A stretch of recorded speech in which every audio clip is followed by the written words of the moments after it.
নমস্কাৰ বন্ধুসকল, স্বাগতম জনালোঁ। আজি মই আকৌ এটা নতুন ভিডিঅ' লৈ আহিছোঁ। মোৰ ভিডিঅ'টোত আজি আপোনালোকক কি দেখুৱাম, এই মোৰ পিছপিনে দেখিছে এইবিলাক কবিৰ বাগান। এইবিলাক আমি নিজস্বভাৱে খেতি কৰিছোঁ।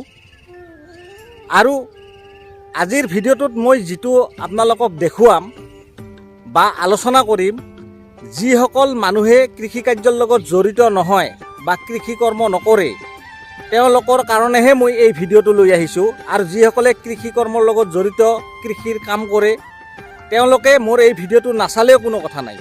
প্ৰথমতে মই আপোনালোকক দুটা কবি দেখুৱাম, আৰু সেই দুটা কবি হ'ল, এটা হ'ল ফুলকবি আৰু এটা হ'ল ওলকবি।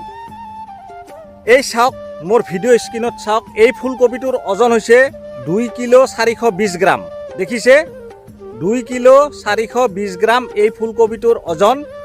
আনকি 3 কিলো 4 কিলো ওজনৰো ফুলকবি আছে, কিন্তু মই আপোনালোকক দেখুৱাইছোঁ 2 কেজি 420 গ্ৰাম।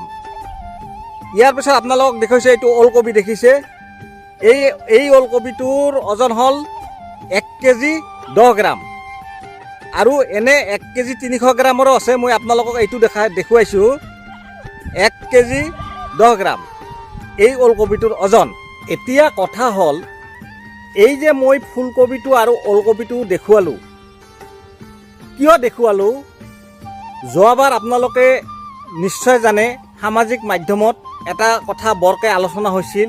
এটা সম্প্ৰদায়ক এনেকৈ আক্ৰমণ কৰা হৈছিল যে কৃষি ক্ষেত্ৰখনত এনেকুৱা মেডিচিন স্প্ৰে কৰি দিয়ে য'ত এক ৰাতিৰ ভিতৰতে ডাঙৰ হৈ যায়। এই যে মই আপোনালোকক ফুলকবিটো দেখুৱাইছোঁ, মানে এনেকুৱা ধৰণৰ আপোনালোকে ভাবিব পাৰে যে এই ফুলকবিটোত এনেকুৱা এটা মেডিচিন স্প্ৰে কৰি দিয়া হৈছে, যাৰ কাৰণে এই ফুলকবিটো ইমান ডাঙৰ হৈছে। আৰু ওলকবিটোতো হয়তো তেনেকুৱা কিবা মেডিচিন স্প্ৰে কৰিছে, যাৰ কাৰণে ডাঙৰ হৈছে। আকৌ কিছুমানে কয় কি, যে কবিৰ খেতিত এনেকুৱা মেডিচিন ওলাইছে যিটো ইনজেকশ্যন, মানে এনেকুৱা ইনজেকশ্যন ওলাইছে, এই ইনজেকশ্যনটো কবিত দিলে কবিটো এক ৰাতিৰ ভিতৰত ডাঙৰ হৈ যায়।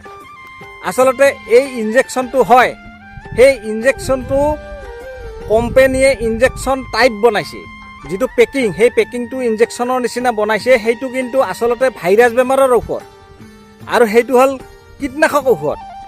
সেইটো ঔষধ ভাইৰাছ বেমাৰৰ কাৰণে খেতিত প্ৰয়োগ কৰা হয়। কিন্তু নজনাকৈ নুশুনাকৈ এটা প্ৰচাৰ চলাই দিছে যে এই কীটনাশক ঔষধটোক মানে এনেকুৱা এটা ইনজেকশ্যন বনাই দিছে যে যিটো ইনজেকশ্যন দিলে এক ৰাতিৰ ভিতৰতে ডাঙৰ হৈ যায়। এইবিলাক গোটেই ভ্ৰান্ত ধাৰণা, আপোনালোকে কেতিয়াও বিশ্বাস নকৰিব।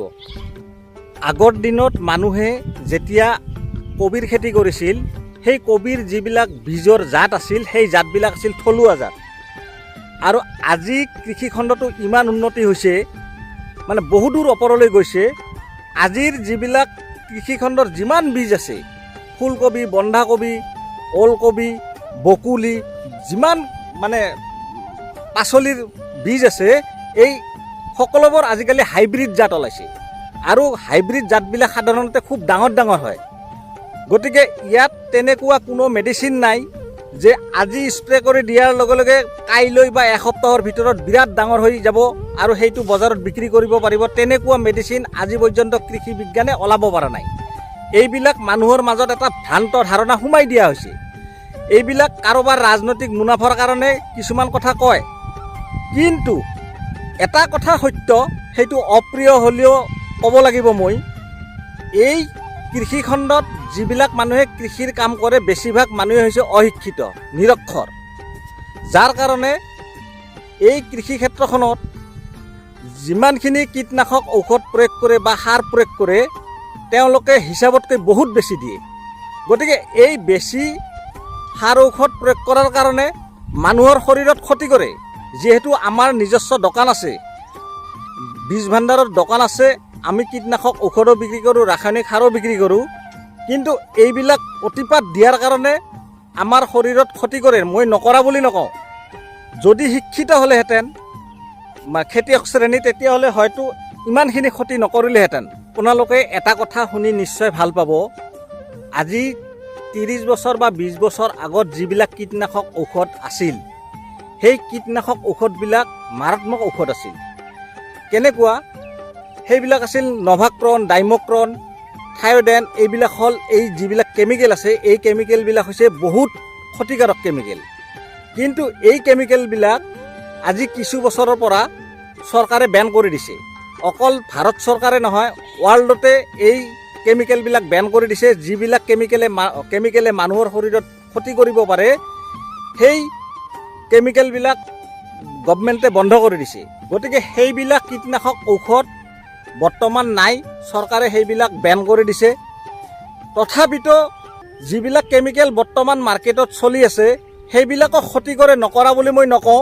কিন্তু আমাৰ কৃষকসকল যিহেতু অশিক্ষিত, লিখা পঢ়া নাই, তেওঁলোকে হিচাপতকৈ বহুত বেছি কীটনাশক ঔষধ, ৰাসায়নিক সাৰ প্ৰয়োগ কৰে আৰু সেইবিলাক খোৱাৰ ফলত আমাৰ ক্ষতি হয়। কাৰণ নহ'লে চাওক, ডায়েবেটিছ, হাই প্ৰেছাৰ, এইবিলাক বেমাৰ আগতে আমি শুনাই নাছিলোঁ। থাইৰয়ড, এই এনেকুৱা ধৰণৰ বেমাৰ আৰু বিভিন্ন ধৰণৰ বেমাৰ আজিকালি আহি গৈছে। এই বেমাৰবোৰ কিহৰ কাৰণে আহিছে? এই খোৱা খাদ্যৰ কাৰণে আহিছে। গতিকে আমি অলপ সতৰ্ক হ'ব লাগিব। হিচাপতকৈ বেছি ৰাসায়নিক সাৰ, হিচাপতকৈ বেছি কীটনাশক ঔষধ প্ৰয়োগ কৰিব নালাগে। কমকৈ প্ৰয়োগ কৰি খেতিডৰা ভালকৈ যত্ন কৰি যদি উঠাব পৰা যায়, তাতো 2 টকা কামাই কৰিব পৰা যায়। আৰু পৰাপক্ষত মই খেতিয়কসকলক কৈছোঁ, আপোনালোকে পৰাপক্ষত জৈৱিক সাৰ প্ৰয়োগ কৰাৰ ব্যৱস্থা কৰিব। জৈৱিক পদ্ধতিত খেতি কৰা আৰম্ভ কৰিব। কাৰণ জৈৱিক পদ্ধতিত খেতি কৰিলে সেই মানে পাচলিটোৰ ডিমাণ্ড আছে, বজাৰত ডিমাণ্ড আছে। গতিকে মই আপোনালোকক এইটোৱে ক'ব খুজিছোঁ যে কোনো ধৰণৰ তেনেকুৱা মেডিচিন নাই, যিটো মেডিচিন স্প্ৰে কৰি দিলে একদিনতে ডাঙৰ হয়। গতিকে বেছি দীঘলীয়া নকৰোঁ। ধন্যবাদ।